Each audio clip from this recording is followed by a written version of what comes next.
Hey guys, William Saunders here, and I want to go over something that is a very interesting factor and that many of us can actually really testify to, okay?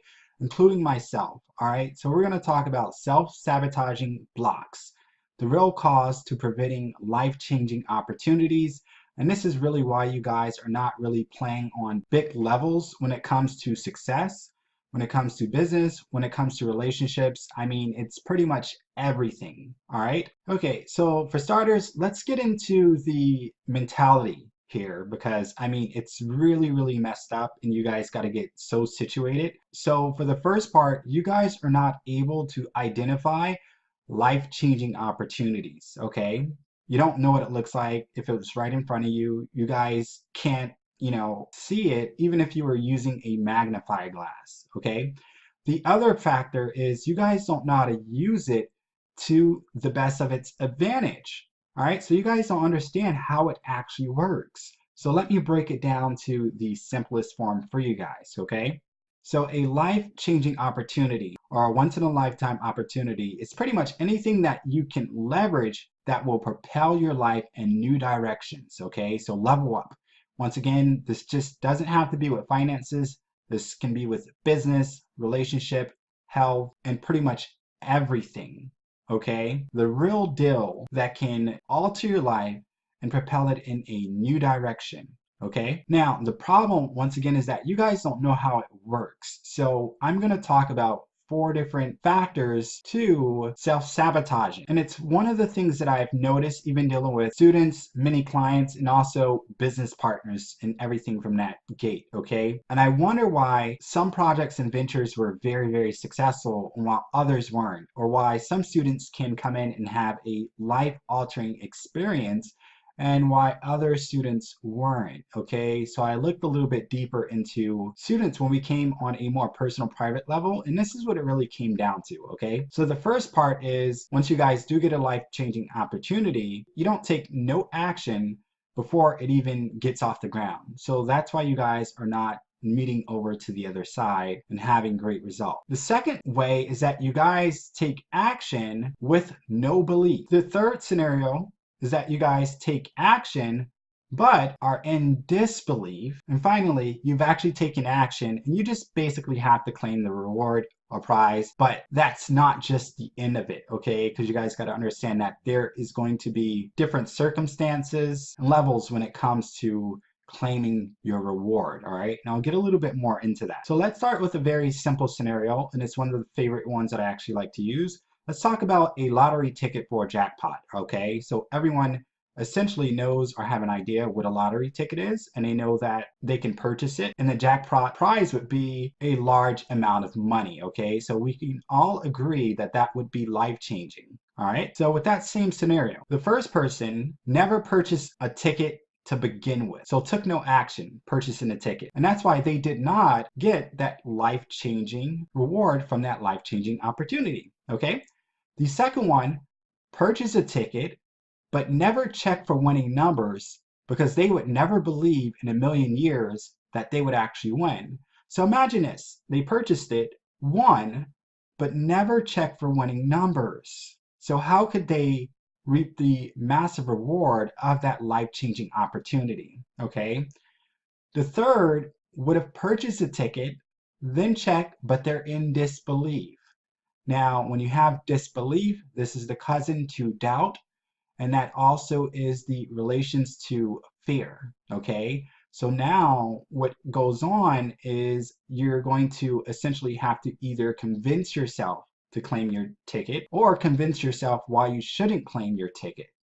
Because that could be that you have to go public about it and the world wouldn't know your identity. Or that could be that you may feel uncomfortable with that kind of money. So there's a lot of things that being in disbelief could also cause a rampage of pre-psychological emotions, which is perfectly normal. Now, the fourth actually purchased a ticket, they checked, saw they won, and now they basically just have to claim the reward, okay? And they're ready to do so. So let's talk a little bit more about that type of scenario. So if you guys just thought, let's go claim the reward, our prize, it'd be just that easy because you're like, man, I'm going to go pick up this money, then that is pretty much equivalent to saying, well, I'm going to use the law of attraction to manifest a car, and the car of my dream is just going to appear in my driveway. Okay, so understand that more action needs to be taken. So now we can go to the different scenarios with different people. Okay, so one jackpot winner can either be local, meaning doesn't really have to travel, or another one can have the means to take a flight to get there immediately. Another jackpot winner could probably drive, let's say, their vehicle or take a bus or train, okay, to actually claim their prize. And you may have another jackpot winner who has no means of travel, but could borrow, let's say, some capital or pull a loan to some degree to kind of get situated in order to actually go ahead and claim that reward for that jackpot, right? And then you have the other last jackpot winner, right? It's not easy for them to travel. They can't borrow. They don't have credit. They can't pick up a phone and call anyone. The only thing that they have is their own two legs and a bottle of water. Okay, so you guys got to understand, the last guy, if that was his only option, was to walk with a bottle of water to claim his prize. Okay, but if that was his only option compared to someone who's local, or compared to someone who has the capital to take a flight, or compared to someone who is going to catch a bus or train or something like that, okay, do you still think that they would be willing to put in the necessary work to claim that prize for the jackpot? Now, I can say if the distance is rather 2,000 miles compared to 200,000 miles, okay, that can also influence their determination, their efforts, and even much more hard work that they have to necessarily go through in order for them to claim their reward. Okay, and this is similar to some of you guys' situation where you guys have got the advantage of a life-changing opportunity, and all you guys have to do is put in the hard work to claim your reward. But since it's not local and you can't just take a flight, you guys are sitting on the sidelines because it's not easy for you to travel.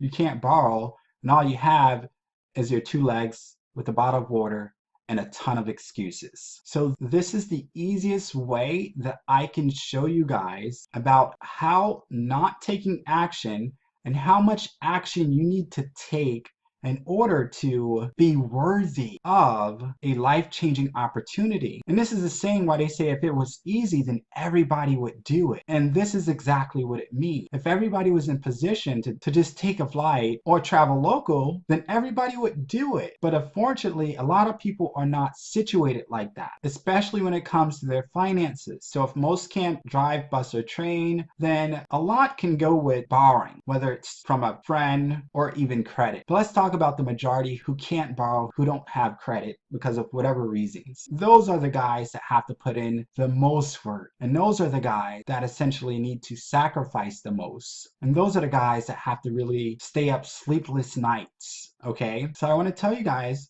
that this is what self-sabotaging actually looks like, because you guys are not putting in the necessary work, or you guys started from one of the off legs, as I stated, action but no belief, action but in disbelief, or simply you just didn't take action at all. So there's levels to success, there's levels to life-changing opportunity, there's levels to self-sabotaging.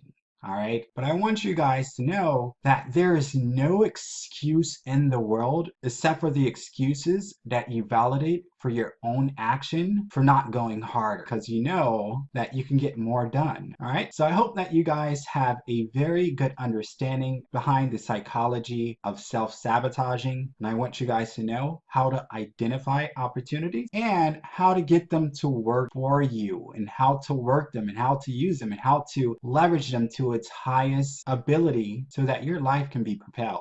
Okay, all right guys, so you guys know how to keep in touch with me. I'm on social media, and down below I'm going to leave our best life-changing opportunities that students and clients have actually been using to propel their life. Okay, and there is no excuse in today's age why you guys shouldn't be able to move forward with all of this digital technology and the ability to have access to individuals like myself. Okay, so I wish you guys much success, and as always, happy trading.